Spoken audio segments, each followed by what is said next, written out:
Assalamualaikum warahmatullahi wabarakatuh. Perkenalkan, nama saya Astri Siti Fatimah dari kelas 10A Keperawatan. Saya akan menjelaskan tentang proses kedatangan agama Islam di Nusantara. Secara umum, terdapat 3 teori besar tentang asal-usul penyebaran agama Islam di Indonesia, yaitu teori Gujarat, teori Mekah, dan juga teori Persia. Saya akan menjelaskan tentang teori yang pertama, yaitu teori Gujarat. Teori Gujarat ini berpendapat bahwa agama Islam masuk ke Indonesia pada abad ke-13 dan pembawanya berasal dari Gujarat, Kambai, India. Dasar-dasar dari teori Gujarat ini adalah yang pertama, kurangnya fakta yang menjelaskan peranan bangsa Arab dalam penyebaran agama Islam di Indonesia. Yang kedua, hubungan dagang Indonesia dengan India telah lama melalui jalur Indonesia, Kambai, Timur Tengah, dan juga Eropa. Yang ketiga, adanya batu nisan Sultan Samudra Pasai yang pertama, yaitu Sultan Malik Al-Saleh yang bercorak khas Gujarat. Pendukung teori Gujarat ini adalah Snow Horgrove, W.F. Sutherland, dan Bernard H.M. Fleck.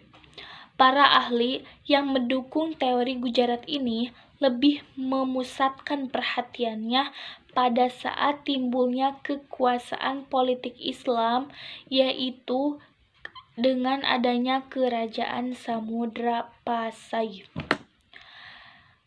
Hal ini juga bersumber dari keterangan Marco Polo dari Venesia, Italia, yang pernah singgah di Perlak, Perula tahun 1292. Ia menceritakan bahwa di Perlak sudah banyak penduduk yang memeluk agama Islam dan banyak pedagang Islam dari India yang menyebarkan ajaran Islam. Yang kedua yaitu teori Arab atau Mekah.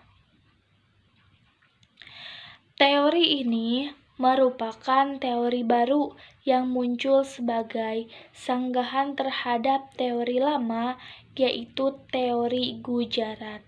Teori Mekah berpendapat bahwa agama Islam masuk ke Nusantara pada abad ke-7 dan pembawanya berasal dari Arab atau Mesir.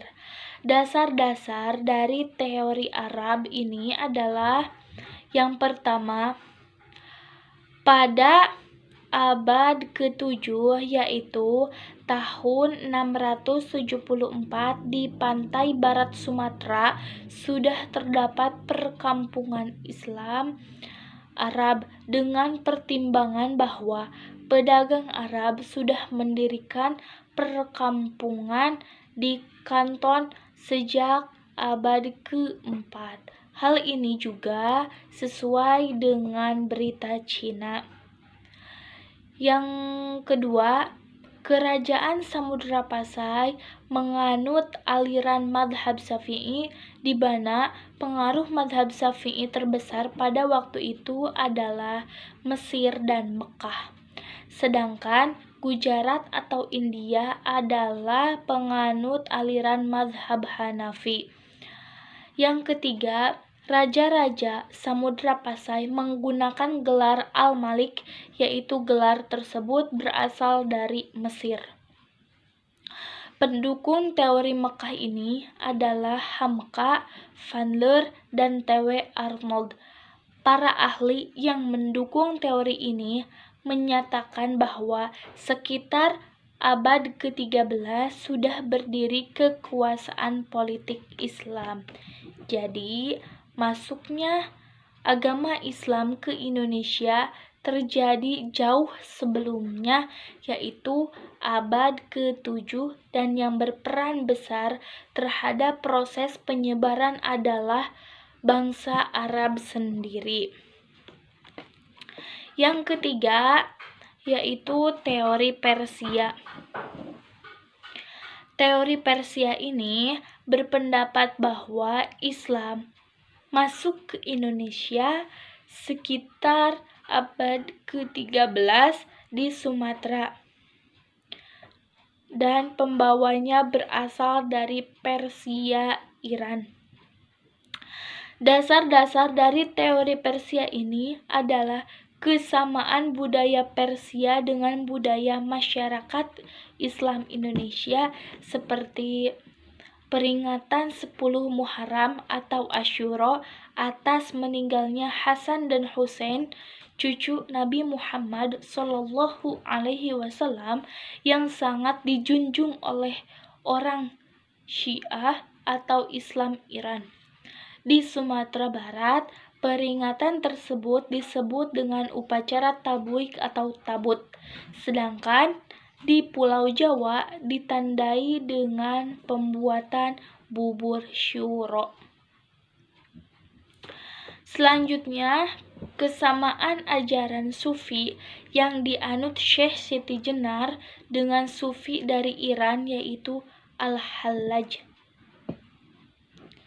Yang selanjutnya, penggunaan istilah bahasa Iran dalam sistem mengeja huruf Arab untuk tanda-tanda bunyi harokat.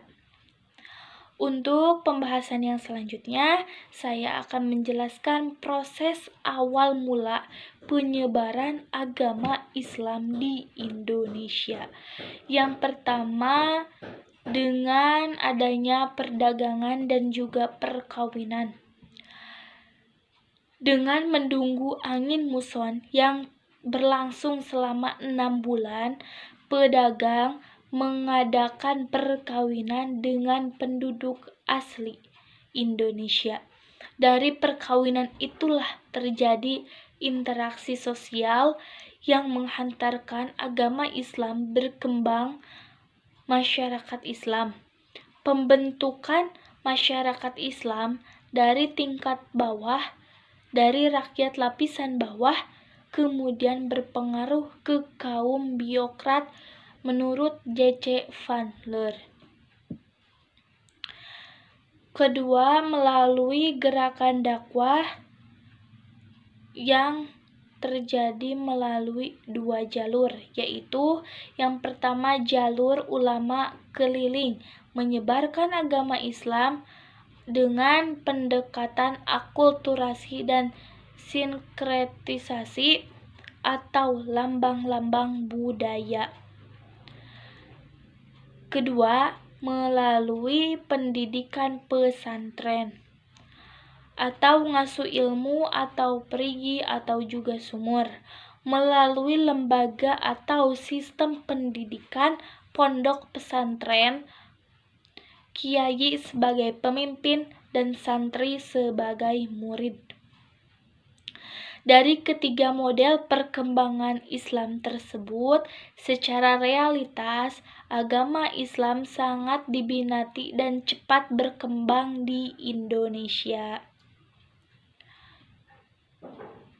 Meskipun demikian, intensitas pemenuhan dan akulturasi atau penerapan keberagaman Islam bervariasi menurut kemampuan masyarakat dalam mencernanya.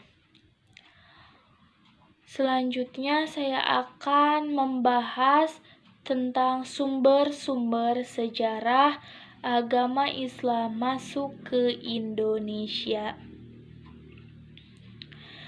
Yang pertama, berasal dari sumber eksternal atau luar negeri. Melalui berita Arab diketahui dari para pedagang Arab yang melakukan aktivitasnya dalam bidang perdagangan dengan bangsa Arab. Melalui berita Eropa dibawa oleh Marco Polo Italia yang menjadi orang Eropa pertama yang datang ke Indonesia.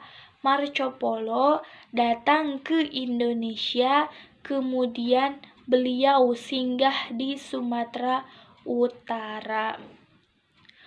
Di daerah tersebutlah Marco Polo menemukan adanya kerajaan Islam pertama, yaitu Kerajaan Samudra Pasai. Melalui berita dari India, para pedagang Gujarat dari India selain melakukan perdagangan juga mereka menyebarkan agama Islam di pesisir pantai. Melalui berita Cina, Ma Huan atau Sekretaris Laksamana Cheng Ho mengatakan bahwa pada tahun 1400 telah ada pedagang-pedagang Islam yang tinggal di Pantura. Yang kedua yaitu sumber internal atau dari dalam. Dengan ditemukannya batu nisan Fatimah binti Maimun, peninggalan batu nisan tersebut menjadi bukti bahwa agama Islam sudah masuk ke daerah sekitar Jawa Timur. Dan juga dengan ditemukannya makam Sultan Malik As-Saleh, yaitu raja pertama Samudra Pasai yang di Sumatera, dapat disimpulkan bahwa untuk pertama kalinya muncul seorang raja beragama Islam dengan diberi gelar sultan. Dan juga ditemukannya makam Syekh Maulana Malik Ibrahim di Gresik. Makam tersebut didatangkan dari Gujarat dan berisi tulisan-tulisan Arab. Agama Islam mudah masuk ke Indonesia karena yang pertama, syarat memeluk agama Islam sangat mudah, hanya mengucapkan 2 kalimat syahadat. Yang kedua, tata cara peribadatan Islam pun sangat sederhana. Yang ketiga, Islam tidak mengenal yang namanya kasta. Yang keempat, agama Islam yang masuk ke Indonesia disesuaikan dengan adat dan tradisi bangsa Indonesia.